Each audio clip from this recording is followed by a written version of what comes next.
Rally അല്പസമയത്തിനകം fort Kochi വെളി മൈതാനത്ത് നിന്നും പരേഡ് ഗ്രൗണ്ടിലേക്കാണ് റാലി. കാർണിവൽ കമ്മിറ്റി ഭാരവാഹികൾ കളക്ടറെ കണ്ട് നടത്തിയ ചർച്ചയിലാണ് ആദ്യം റദ്ദ് ചെയ്ത റാലി അടക്കമുള്ള ആഘോഷ പരിപാടികൾ നടത്താൻ തീരുമാനമായത്. സുധീഷ് ഗോപാൽ അവിടെ നിന്ന് ചേരുന്നുണ്ട്. സുധീഷ്, എത്ര മണിക്കാണ് ഈ റാലി തുടങ്ങുക? കാരണം ഈ ദുഃഖാചരണവുമായി ബന്ധപ്പെട്ട് മാറ്റിവെച്ച റാലിയാണല്ലോ. എപ്പോഴായിരിക്കും ഇത് ആരംഭിക്കുക? മറ്റ് വിവരങ്ങളും കൂടി.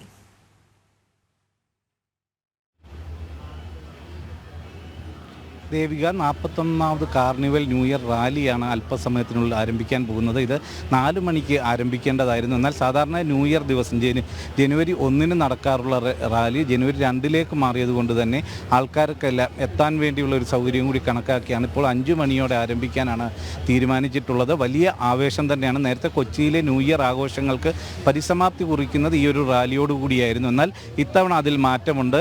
മൻമോഹൻ സിംഗിൻ്റെ മരണത്തെ തുടർന്ന് മാറ്റിവെച്ച ചില പരിപാടികളടക്കം വരുന്ന ദിവസങ്ങളിൽ നടത്താനാണ് ഇപ്പോൾ ധാരണയായിട്ടുള്ളത്. ഇപ്പോൾ ഇതിൻ്റെ ഒരുക്കങ്ങളെല്ലാം തന്നെ പൂർത്തിയായിട്ടുണ്ട്.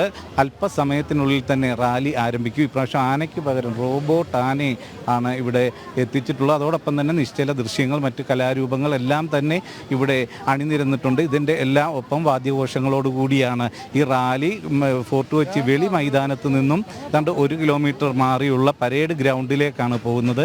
ഏതാണ്ട് 3 മണിക്കൂറോളം എടുത്താവും ഈ റാലി പരേഡ് ഗ്രൗണ്ടിൽ എത്തിച്ചേരുക. ഇതിനുവേണ്ടിയുള്ള എല്ലാ ഒരുക്കങ്ങളും പൂർത്തിയായിരിക്കുന്നു. അല്പസമയത്തിനുള്ളിൽ തന്നെ ഈ റാലി ആരംഭിക്കും. എന്തു തന്നെയായാലും കൊച്ചിയിലെ ഒരു ന്യൂ ഇയറിൻ്റെ ആവേശം മൊത്തം ഉൾക്കൊള്ളുന്നതാണ് ഈ റാലി എന്നതാണ് ഏറ്റവും പ്രധാനം. ഇവിടെ ആ തരത്തിൽ തന്നെ ഫോർട്ട് കൊച്ചി പ്രദേശത്തുള്ളവരായാലും മറ്റ് നഗരപ്രദേശങ്ങളിലെല്ലാം ഉള്ളവരിവിടെ തടിച്ചുകൂടുന്ന ഒരു സാഹചര്യമാണ്. മുൻകാലങ്ങളിലൊക്കെയും വിനോദസഞ്ചാരികളടക്കമുള്ളവർ ഇതിലേക്ക് അണിചേരുമായിരുന്നു. ഇത്തവണ അത്തരം ഒരു സാഹചര്യം വിനോദസഞ്ചാരികളുടെ എണ്ണത്തിൽ കുറവുണ്ടെങ്കിൽ പോലും ന്യൂ ഇയർ ആഘോഷത്തിന് എത്തിയവർ പലരും മടങ്ങിപ്പോയിട്ടുണ്ടെങ്കിൽ പോലും ഇപ്പോൾ വലിയ ആൾക്കൂട്ടം തന്നെയാണ് ഇവിടെ അണിനിരന്നിട്ടുള്ളത്. 5 മണിയോടുകൂടിയാണ് റാലി ആരംഭിക്കുന്നത്. ആ ഒരു ആവേശം അത് ജനങ്ങളിൽ എത്രത്തോളം ഉണ്ട് എന്നതുകൂടി നമുക്ക് പരിശോധിക്കേണ്ടതുണ്ട്. ഇവിടെ തടിച്ചുകൂടിയ ആൾക്കാർക്കിടയിൽ അവരുടെ ആവേശം, ഇത് പകരുന്ന ഒരു ഊർജം അത് എത്രത്തോളമാണെന്ന് നമുക്ക് ഒന്ന് തിരക്കാം. എന്തു തന്നെയായാലും 4 മണിയോടുകൂടി തന്നെ ഇവിടേക്ക് ആളുകൾ അണിനിരന്നു കഴിഞ്ഞിരുന്നു. ഇപ്പോൾ അതിൻ്റെ ഒരു മൂർധന്യത്തിലേക്ക് കടക്കുന്ന ഒരു സാഹചര്യം തന്നെയാണുള്ളത്. ചേട്ടാ, ഈ ന്യൂ ഇയർ റാലി അത് എത്രത്തോളം ന്യൂ ഇയർ ആഘോഷങ്ങൾക്കൊക്കെ അരമ്പകരുന്നതാണ്? ഏത് രീതിയിലാണ് മോളെ ഈ ന്യൂ ഇയർ സന്തോഷം ഇവിടെ പങ്കുവെക്കുന്നത്? നല്ല ഭംഗിയുണ്ടല്ലോ.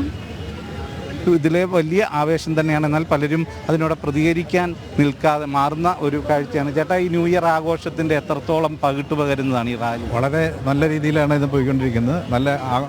നല്ലൊരു ഭംഗിയാണ്. ആനയും അമ്പാരിയും എല്ലാം നല്ല ഭംഗിയായിട്ട് പോകുന്നുണ്ട്. നല്ലൊരു പങ്കെടുക്കാറുണ്ട്? ഇല്ല, ഞാൻ ആദ്യമായിട്ടാണ്. നല്ല ആഘോഷമാണ്. സ്വദേശം അല്ല, ആലുവയാണ്. ആലുവയിൽ നിന്നെത്തിയത് ഇത് കാണാൻ വേണ്ടി കുടുംബസമേതമാണ്? അല്ല.